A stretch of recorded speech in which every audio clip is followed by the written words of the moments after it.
नमस्कार दोस्तों, सुबह सुबह की सबसे पहली बड़ी खबर में आपको बताएंगे कि देश में कई तरीके से अन्याय हो रहा है। कांग्रेस उठाएगी आवाज, भारत जोड़ो न्याय यात्रा में बोले मोदी सरकार को घेरते हुए राहुल गांधी। इसी प्रकार दूसरी बड़ी खबर में आपको बताएंगे कि बेरोजगारी देश की सबसे बड़ी चुनौती, नौजवानों को रोजगार देने में विफल रही है भाजपा सरकार। कमलनाथ ने कह दी बड़ी बात, जिसको सुन करके भाजपाइयों की उड़ी होश। इसी प्रकार तीसरी बड़ी खबर में आपको बताएंगे कि हिमाचल संकट पर प्रियंका गांधी का बड़ा बयान, बोली देशवासियों के अधिकार को कुचलना चाहती है मोदी सरकार। जी हां दोस्तों, इसी प्रकार चौथी बड़ी खबर में आपको बताएंगे कि नीतीश कुमार के खिलाफ तैयारी पूरी, बन गया 3 मार्च का मास्टर प्लान, तेजस्वी लालू करने वाले हैं खेला, जिसको सुनकर के पलटू राम की उड़ गई है नींद। इसी प्रकार पांचवी बड़ी खबर में आपको बताएंगे कि पश्चिम बंगाल में टीएमसी और भाजपा में सिर्फ 1% वोट का अंतर, लोकसभा के सर्वे ने भाजपा को चौंकाया। जी हां दोस्तों, यहां पर बड़ी खबर आ रही है कि सिर्फ टीएमसी और भाजपा में 1% का वोट का अंतर है और लोकसभा में इंडिया गठबंधन एक मजबूत होकर के लड़ेगा साथ में और भाजपा की उड़ जाएगी नींद। दोस्तों, आपको लगता है कि लोकसभा चुनाव में इंडिया गठबंधन की होने जा रही है जीत? तो आप अभी इस वीडियो को लाइक, चैनल को सब्सक्राइब करके रख लीजिए। और दोस्तों, आप भी राहुल गांधी और भारत जोड़ो न्याय यात्रा के साथ खड़े हैं, कमेंट में जय हिंद जरूर लिखिएगा। रुक करते हैं पहली खबर की तरफ। देश में कई तरीके के अन्याय हो रहे हैं, कांग्रेस उठाएगी आवाज, भारत जोड़ो न्याय यात्रा में बोले राहुल गांधी। जी हां दोस्तों, हम आपको पता चले राहुल गांधी ने कहा असम में शुरू हुआ भारत जोड़ो न्याय यात्रा राजस्थान के धौलपुर जिले में पहुंचा है। इस यात्रा के अंतर्गत न्याय शब्द जोड़ा गया है। राजस्थान के बाद मध्य प्रदेश, गुजरात और महाराष्ट्र में भी भारत जोड़ो न्याय यात्रा पहुंचेगी। उन्होंने कहा कि देश में अलग अलग तरीके के अन्याय हो रहे हैं, सामाजिक, आर्थिक और किसान के साथ अन्याय किया जा रहा है। इसके अलावा महिलाओं के साथ भी अन्याय किया जा रहा है। उन्होंने कहा कि इन बातों को देश के सामने रखना चाहते हैं और देश के अंदर सिर्फ कुछ लोगों को फायदा पहुंचाया जा रहा है। उन्होंने कहा किसान, मजदूर, युवा आदि को देश की प्रगति में कोई भागीदारी नहीं मिल रही है। राहुल गांधी ने कहा कि भारत जोड़ो न्याय यात्रा अपनी अंतिम मंजिल पर पहुंची और यहां पर राहुल गांधी ने सभी जनता का धन्यवाद व्यक्त किया और कहा कि एकजुट हो जाओ, मोदी सरकार को रोकना है और अगर मोदी सरकार नहीं रुका तो सबका अधिकार छीन लेंगे और लोकतंत्र को खत्म कर देंगे और पूंजीवादी लोगों के लिए अब देश में काम होगा। दोस्तों, आपको भी लगता है ऐसा कि राहुल गांधी जो कह रहे हैं वो सही कह रहे हैं और आप भी भारत जोड़ो न्याय यात्रा के साथ जुड़े हैं और आपको भी लगता है कि मोदी सरकार को रोकना जरूरी हो गया है, नहीं तो पूंजीवादी लोग आप इस देश को चलाएंगे, क्योंकि आम जनता की तो मोदी सरकार सुनती ही नहीं है। एक तरफ किसान है जिसकी आवाज सुनने को तैयार नहीं है मोदी सरकार, एक तरफ बेरोजगार जिसके पास रोजगार नहीं है, युवा खड़े हैं, उनका भी मोदी सरकार कुछ नहीं सुन रहे हैं। आपको जो भी कुछ लगता है दोस्तों कमेंट जरूर बताइएगा। इस वीडियो को लाइक जरूर करिएगा। रुक करते हैं अगली खबर की तरफ। बेरोजगारी देश की सबसे बड़ी चुनौती, नौजवानों को रोजगार देने में विफल रही है भाजपा सरकार। कमलनाथ ने कही बड़ी बात। जी हां दोस्तों, हम आपको पता चले कि कांग्रेस के वरिष्ठ नेता व मध्य प्रदेश के पूर्व मुख्यमंत्री कमलनाथ ने रोजगार के मुद्दे पर भाजपा सरकार पर हमला बोला है। कमलनाथ ने बेरोजगारी देश का सबसे बड़ा मुद्दा करार देते हुए कहा कि भाजपा सरकार नौजवानों को रोजगार देने में विफल रही है। उन्होंने यह भी कहा कि रोजगार देने की उनकी कोई नियत नहीं है। कमलनाथ ने अपने सोशल मीडिया प्लेटफॉर्म एक्स पर लिखा, इस समय देश और प्रदेश के सामने सबसे बड़ी चुनौती है बेरोजगारी। केंद्र और राज्य सरकार न सिर्फ नौजवानों को रोजगार देने में विफल रही है, बल्कि उससे भी बड़ा दुर्भाग्य यह है कि रोजगार देने की उनकी कोई नियत नहीं है। रोजगार की बात सिर्फ विज्ञापन और पोस्टर तक ही सीमित रह गई है। कमलनाथ ने आगे कहा कि प्रदेश का हाल यह है कि पहले तो कोई भर्ती परीक्षा नहीं होती और अगर भर्ती परीक्षा होती है तो उनके रिजल्ट घोषित नहीं किए जाते हैं और जब रिजल्ट घोषित होते हैं तो उनमें भर्ती घोटाले के आरोप लग जाते हैं और जब यह आरोप लग जाते हैं तो सरकार घोटाले को दबाने की कोशिश करने लगती है।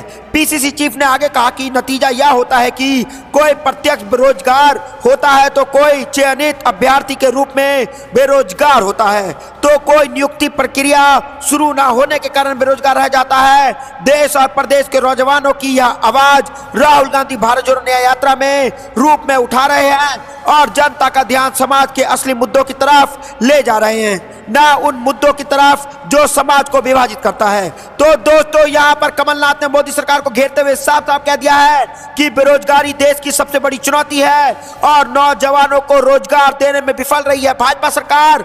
और भाजपा सरकार को युवा जो है वो लोकसभा चुनाव में देंगे बड़ा झटका। आपको क्या कुछ लगता है दोस्तों, कमेंट जरूर बताइएगा। इस वीडियो को लाइक जरूर करिएगा। रुक करता अगली खबर की तरफ। हिमाचल संकट पर प्रियंका गांधी का बड़ा बयान, बोली देशवासियों के अधिकार को कुचलना चाहती है मोदी सरकार। जी हां दोस्तों, आपको पता चले कि कांग्रेस महासचिव प्रियंका गांधी ने आरोप लगाया कि हिमाचल प्रदेश में भारतीय जनता पार्टी लोगों के अधिकार को कुचलना चाहती है और बहुमत को चुनौती दे रही है। इसके साथ ही उन्होंने दावा किया कि भाजपा हिमाचल प्रदेश को राजनीतिक आपदा में धकेलना चाहती है। प्रियंका गांधी ने बुधवार को एक्स पर पोस्ट किया, लोकतंत्र में आम जनता को अपनी पसंद की सरकार चुनने का अधिकार है। हिमाचल की जनता ने अपने इसी अधिकार का इस्तेमाल किया और स्पष्ट बहुमत से कांग्रेस की सरकार बनाई, लेकिन भाजपा धनबल एजेंसियों की ताकत और केंद्र की सत्ता का दुरुपयोग करके हिमाचल वासियों के इस अधिकार को कुचलना चाहती है। उन्होंने दावा किया कि इस मकसद के लिए जिस तरह भाजपा सरकार सुरक्षा और मशीनरी का इस्तेमाल कर रही है वह देश के इतिहास में अभूतपूर्व है।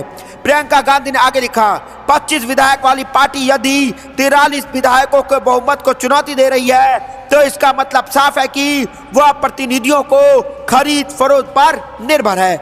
उन्होंने आरोप लगाया कि इसका यह रवैया अनैतिक और असंवैधानिक है। हिमाचल और देश की जनता सब देख रही है, जो भाजपा प्राकृतिक आपदा के समय प्रदेशवासियों के साथ खड़ी नहीं हुई, अब देश को राजनीतिक आपदा में धकेलना चाहती है। तो दोस्तों, यहाँ पर प्रियंका गांधी ने बुरी तरीके से घेर लिया है भाजपा को और साफ साफ कहा है कि हिमाचल संकट पर प्रियंका गांधी ने दे दिया है बयान और साफ बोल दिया है कि देशवासियों के अधिकार को कुचलने का काम कर रही है मोदी सरकार और इसका जवाब जनता चुनाव के दौरान वोट देकर देगी और भाजपा की लोकसभा चुनाव में उड़ा देगी नींद। दोस्तों, आपको भी क्या लगता है कि भाजपा जो है वो चंद पूंजीपतियों की सरकार है और लोकतंत्र को दबाना चाहती है, कुचलना चाहती है? आपको जो भी कुछ लगता है दोस्तों कमेंट में जरूर बताइएगा। इस वीडियो को लाइक जरूर करिएगा। रुक करते हैं अभी खबर की तरफ। नीतीश कुमार के खिलाफ तैयारी पूरी, बन गया 3 मार्च का मास्टर प्लान, तेजस्वी लालू करने वाले हैं खेला। जी हाँ दोस्तों, आपको बताया चले कि नेता प्रतिपक्ष तेजस्वी यादव ने 3 मार्च को पटना में जन विश्वास महारैली का ऐलान किया है। महारैली में राहुल गांधी के साथ ही लालू प्रसाद यादव, सीताराम येचुरी जैसे बड़े बड़े नेता शामिल होंगे। राजद के प्रधान महासचिव ने यह बात कही है। तो दोस्तों, यहाँ पर 3 मार्च को पटना के गांधी मैदान में जन विश्वास महारैली में जिस तरह से पूरे राज्य भर में लाखों लोगों को आने की संभावना है, उसके कारण भाजपा के और जेडीयू के लोग बेचैनी और बौखलाहट में आ गए हैं। एनडीए के द्वारा 2 मार्च को प्रधानमंत्री नरेंद्र मोदी का कार्यक्रम बनाया जा रहा है। यह भाजपा और जेडीयू की हताशा का परिचायक है। दोनों नेताओं ने कहा कि इन्हें जो कोशिश करनी है कर ले। सच्चाई यह है कि जनता के हित में किए गए कार्यों, नौकरी, रोजगार तथा जातीय जनगणना सहित 75% आरक्षण की व्यवस्था को महागठबंधन सरकार द्वारा किए गए हैं, उनकी चर्चा हर ओर है। और पटना में वास्तविक महारैली गरीब विरोधियों के सारे सवालों का जवाब होगा। तो दोस्तों, यहाँ पर मोदी सरकार और पलटू राम की उड़ चुकी है नींद, क्योंकि नीतीश कुमार के खिलाफ तैयारी हो चुकी है पूरी। बन गया 3 मार्च का मास्टर प्लान और तेजस्वी लालू करने जा रहे हैं बड़ा खेला। और यहाँ पर जब लालू यादव खुद आएंगे तो भीड़ भी जमकर आएगी और जिस भीड़ को देख करके मोदी सरकार और पलटू राम की लोकसभा में उड़ जाएगी नींद। दोस्तों, आपको क्या लगता है कि बिहार में इंडिया गठबंधन की होगी बड़ी जीत? एनडीए को लगने जा रहा है बड़ा झटका और पलटू राम का तो यहाँ पर खुले एक वोट नहीं मिलने जा रहा। आपको जो भी कुछ लगता है कमेंट में जरूर बताइएगा। इस वीडियो को लाइक जरूर करिएगा। रुक करते हैं अगली खबर की तरफ। पश्चिम बंगाल में टीएमसी और बीजेपी में सिर्फ 1% वोट का अंतर, लोकसभा चुनाव के सर्वे ने चौंकाया। जी हाँ दोस्तों, हम आपको बताया चले कि लोकसभा चुनाव का बिगुल अगले महीने बच सकता है। माना जा रहा है कि चुनाव आयोग मार्च महीने के मध्य में आम चुनाव की तारीखों का ऐलान कर सकता है। भाजपा के नेतृत्व वाले एनडीए का मुख्य मुकाबला इस बार कांग्रेस, आम आदमी पार्टी समेत विपक्षी दलों के इंडिया गठबंधन से है। भाजपा का दावा है कि इस बार पार्टी 370 और एनडीए 400 सीटें जीतने जा रही है, जबकि इंडिया गठबंधन ने भी अपनी जीत के दावे किए हैं। लोकसभा चुनाव से ठीक पहले एक नया चुनाव सर्वे सामने आया है, जिसमें पश्चिम बंगाल की सीटों का भी हाल बताया गया है। इसके अलावा टीएमसी और बीजेपी में सिर्फ 1% वोट का अंतर बचा हुआ है। तो दोस्तों यहाँ पर जी न्यूज और मैट्रिक्स के सर्वे के अनुसार पश्चिम बंगाल में तृणमूल कांग्रेस को 24 सीटें मिल सकती हैं, जबकि भाजपा को यहाँ पर नुकसान दिखता दे रहा है और 17 सीटें यहाँ पर आ सकती हैं। वहीं इंडिया अलायंस को 1 सीट मिलने का अनुमान है। तो दोस्तों यहाँ पर ममता बनर्जी अगर इंडिया गठबंधन के साथ जुड़ जाती हैं तो यहाँ पे भाजपा की उड़ सकती है नींद, क्योंकि यहाँ पश्चिम बंगाल में टीएमसी और भाजपा में सिर्फ 1% वोट का अंतर है। जी हाँ दोस्तों, यहाँ पर ममता बनर्जी जो है वो 1% वोट के अंतर के साथ मोदी सरकार के साथ खेल सकती है बड़ा खेला, और लोकसभा चुनाव में मोदी सरकार को लग सकता है बड़ा झटका।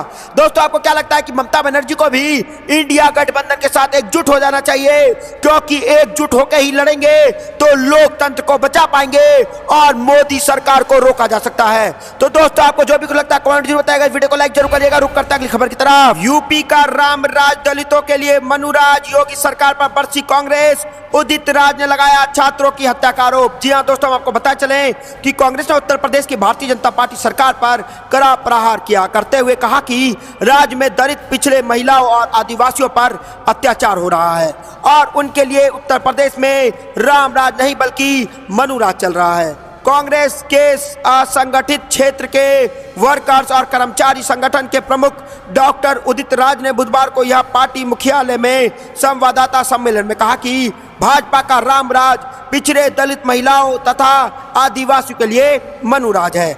उन्होंने कहा कि उत्तर प्रदेश के रामपुर स्थित वाड़ा गांव में कुछ अधिकारी पुलिस फोर्स और दबंगों के साथ पहुंचे थे, जहां दलित छात्र सुमेश कुमार की हत्या कर दी गई। उनकी गलती यही थी कि यह हड्डी को पाट कर बाबा साहेब का बोर्ड लगाना चाहते थे और उत्तर प्रदेश में इस तरह का जुल्म जारी है।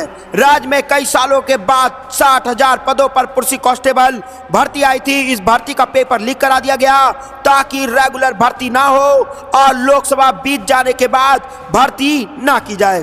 कांग्रेस नेता ने कहा, भाजपा सरकार सरकारी नौकरियों की सबसे बड़ी दुश्मन है, क्योंकि जब दलित, पिछड़े वर्ग के छात्र शासन प्रशासन में आते हैं तो उन्हें तकलीफ होती है।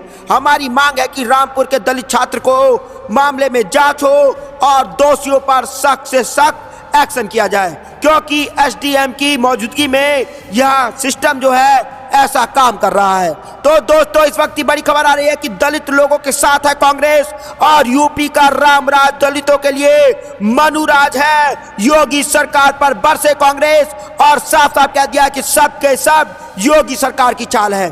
आपको जो भी कुछ लगता है दोस्तों कमेंट जरूर बताइएगा। इस वीडियो को लाइक जरूर करिएगा और रुक करते हैं अगली खबर की तरफ। कांग्रेस अध्यक्ष मल्लिकार्जुन खड़गे की निष्पक्ष जांच कराने की मांग। जी हां दोस्तों, हम आपको बताते चले कि कांग्रेस अध्यक्ष मल्लिकार्जुन खड़गे ने झारखंड के जामताड़ा में हुए रैली हादसे में कुछ लोगों की मौत होने पर बुधवार को दुख जताया है और कहा है कि रेल मंत्रालय को इस घटना की जिम्मेदारी लेते हुए निष्पक्ष जांच करानी चाहिए ताकि जवाबदेही तय हो सके।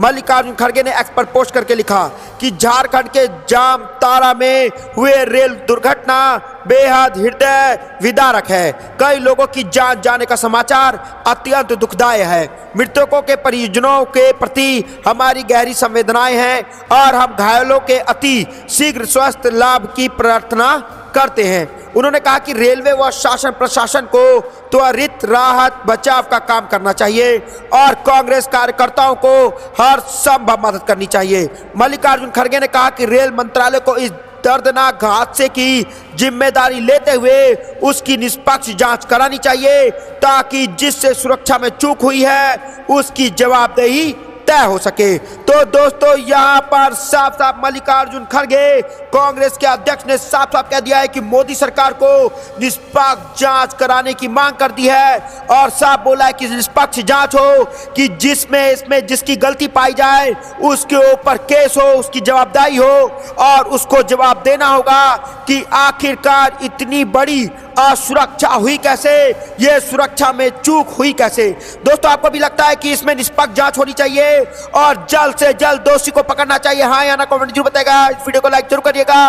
रुक करते हैं अगली खबर की तरफ। 5 स्टार जेल की तरह है नया संसद भवन, हमारी सरकार आई तो इसको बदल देंगे, संजय राउत का प्रधानमंत्री मोदी पर हमला। जी हाँ दोस्तों, हम आपको पता चले कि महाराष्ट्र के शिवसेना गुट के सांसद और प्रवक्ता संजय राउत ने प्रधानमंत्री मोदी पर निशाना साधा है। उन्होंने किसान और ड्रग्स से जुड़े मुद्दे को लेकर के मोदी सरकार को गठघरे में खड़ा कर दिया है।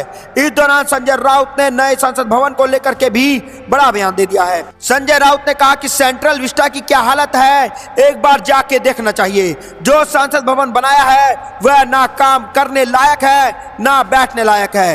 एक 5 स्टार जेल बना गया है।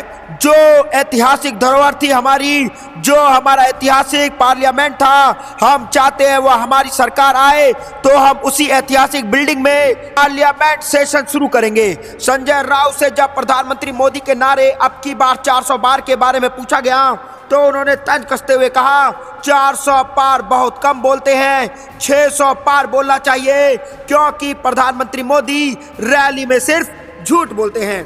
इस दौरान संजय राउत से पूछा गया कि प्रधानमंत्री किसान के लिए क्या किया।